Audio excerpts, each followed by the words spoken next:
special and I'll be there with a smile and a ribbon in my hair.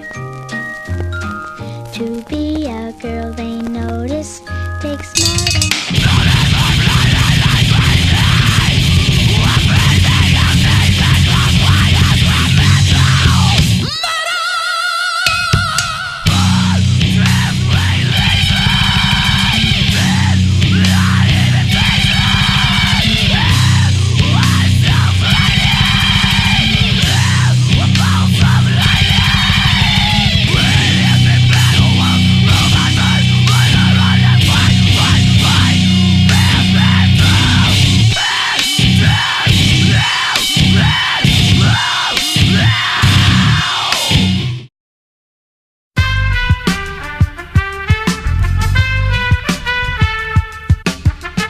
I had this really good idea when I was like sophomore, and I wanted to start a band, you know? So we started jamming, and like me and James had like one idea, and then Jake was like thinking like frickin' They Might Be Giants or some weird thing like that, and then Nate was all like Metallica, yeah. So like we like threw it all together and stuff, and we thought we were freaking sweet. So we had like the most cheesiest name we could think of. We had Alive and Bleeding. Alive and Bleeding. Nate Hansen played guitar, and he was like the only one who's ever played an instrument beside like no one else played anything. I joined when it was still like the original lineup. Nick did vocals and James did vocals as well, but I played guitar like second guitar, even though I never played guitar in my life. Well, Jake was playing bass for a long time, for like a year, and then I don't know, I guess just wasn't feeling it. So then got a new bass player. Jeremy was a bass player for like 2 weeks. Man, was that an experience, because he could not play anything on the bass. All he could do was move around. I mean, he couldn't play a thing. He like yeah, he couldn't play anything.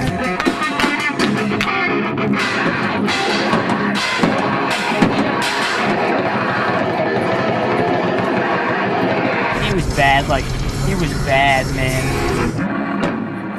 We were aiming for a metalcore sound, like pretty much we wanted to be Zayo.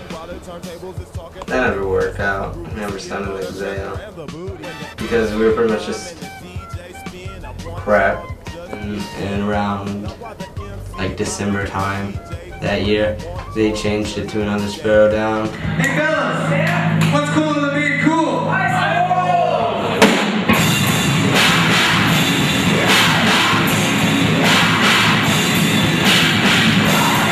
Then recently, over like halfway through the summer, we decided that we were gonna go for more of like a metal sound and get another guitar player. And who better than the synth player we currently had, Josh Harney. I switched from synth to second guitars, and now since we've had 2 guitars, we made about 4 new songs. That's right now our current set. And then Dustin's been the drummer for ever. We got Nick Vanderheuvel, and he just gets angry. He's on bass. The Tons of Fun Jeffrey on second guitar. We've got some guy we found in downtown in a stoop for the vocals. He's got like long hair, and I think his name's like James or something. Track then, I'ma toss my hat in. Lost when the track spin, like I'm on a crack.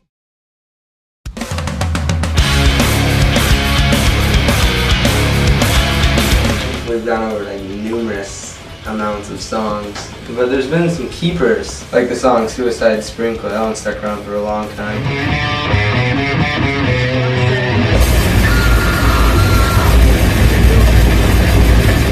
There's been at least 3 waves of getting rid of songs that we want to play anymore, and survived them all. Suicide Sprinkler is about doing what you believe in and always like standing up for. Like we know like smoking and doing drugs or whatever is really stupid, so we always we tell other people that.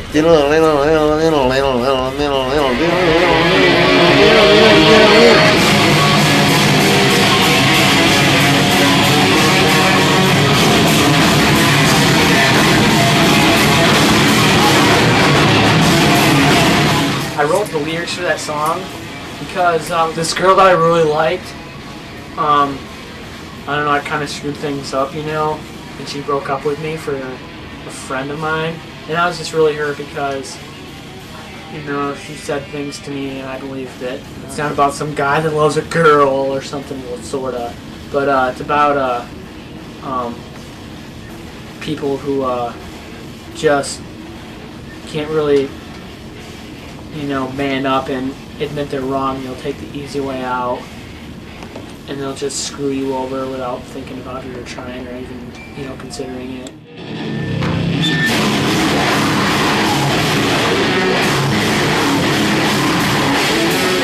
She's Big Thunder was the name of a wrestler on this little video game thing.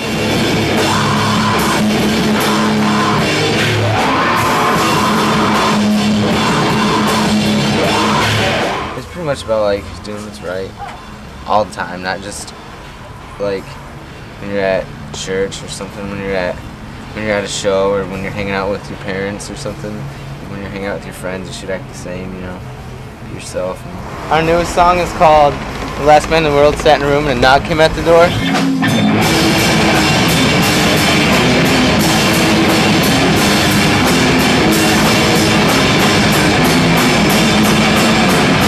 I wrote lyrics to it about like us as being Christians, you know. It's not easy to be a Christian, you know. You have to work at it, and it's hard, and you know, and we mess up, but we got to try even harder not to, you know.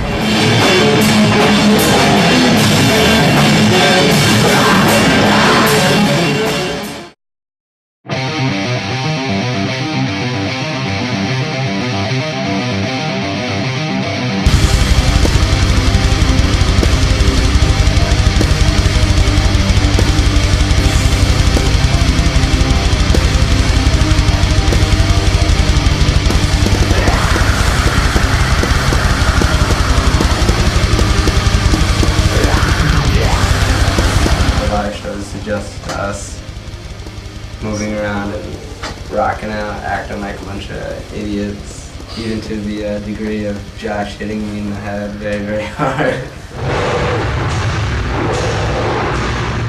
I didn't remember too much of that night. There's been cases of like Nick jumping over his amp, knocking half of it over, and he's jumped in the drum set.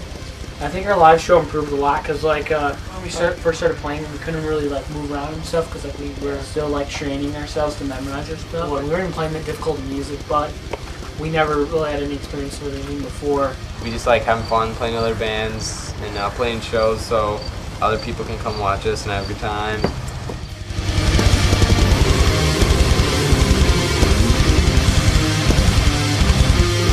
I really like them because they get into the music. They break their faces when they're playing, so that's pretty cool.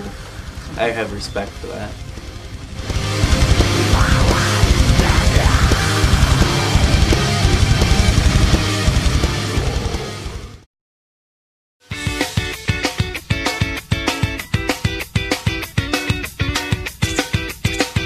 I've known ASD for since I moved here. James was the first person I met in Barnes Center. The best looking in the band by far would be James. His hair, it's beautiful, it's soft, and you just get lost in his eyes. I'm Steve. Some people call me Metal Steve for some odd reason, and I like to play guitar in my spare time. I like to film ASD also. Okay. Think I'm a freak! Freak on! The nights are all long. I'm singing this song. Try and make Another Sparrow Down. It's a great band name because it's really cryptic and stuff. It makes you think. Like it's about the meaning of life and how people who just go through life and they just let life pass them by, and then they just go down and they're missed it, and life just passes them by, and that's that. They're gone, and it's just about embracing life and our blessings and things like that. It's really deep and stuff, and I think it's a great band. Well, there was the one time when they were playing a show in eastern Ohio, and the van broke down on the side of the road. So I went out and I went to go fix the tire, and like a snake bit my hand. Dead serious, a snake bit my hand. And I was like, guys, a snake bit my hand, guys, a snake bit. And so they all came out to help me because they were like, oh, I guess we'll get up and stuff. And then James stepped on the snake's head. It kind of stunned him for a little bit. And then Jeff got his guitar out and hit him with it. And then he had to go buy a new guitar, of course, but he thought it was worth it. Right. Of course, I love all the guys that are in the band. Yeah. They're all my adopted kids. Yep. Sometimes it gets loud, but they do play really good music. I like it. Can't understand a word they say. I like the kids. If they clean up a little bit, that would be nice. Yeah. This is the big slog, though.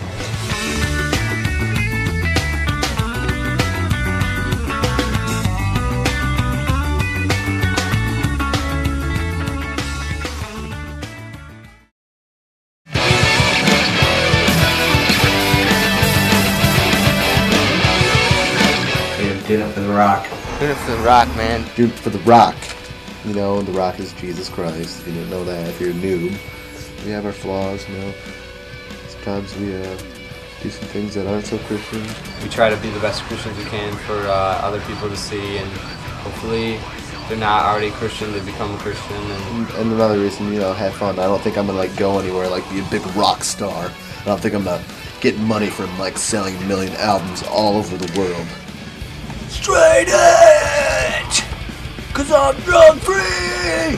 Straight edge is pretty much just keeping clean from drugs, alcohol, smoking, premarital sex, and that sort of thing. Those things aren't for me.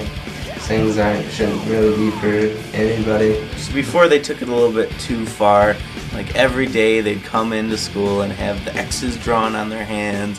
But now they don't do that, and they're a little bit, I don't know, better about the way that they get their message across.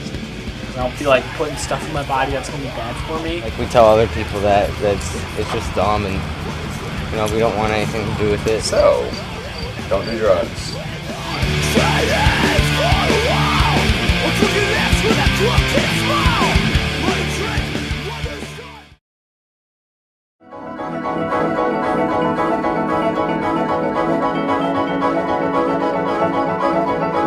I can definitely see their T-shirts being sold at Hot Topic.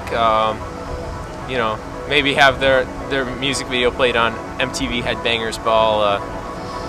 I mean, who knows? Maybe in 20 years they'll be headlining Ozfest. Okay, ASD is like my freaking girlfriend right now, and if it was up to me, Josh wouldn't go to California to go freaking film school. Jeff would never grow up, and James would never grow up either, and neither would I. We would stay this age, and we would just progress as musicians, and we would freaking go on tour. I don't care if we make no money at all, just playing shows for people we don't know. Like ASD will keep playing, you know, unless for some reason everyone like stops being friends or the band breaks up for some reason. But I don't see that happening because it's been through so much already, you know. And we have like all this equipment we spent all this money on and stuff. So I don't see us like getting huge or anything, but we plan on going to Cornerstone, which is in Illinois, and then I don't know, probably bigger local shows. If we get heading in the direction we're going, as we're going now, and by next summer we'll be like. But I don't want ASD to quit. You know, I don't want it to be like a 3-year thing and then be done, because put so much time into this thing, and we'll just keep writing brutal stuff. I hope to write another CD in about 2 years, and it's gonna be like Jesus Christ.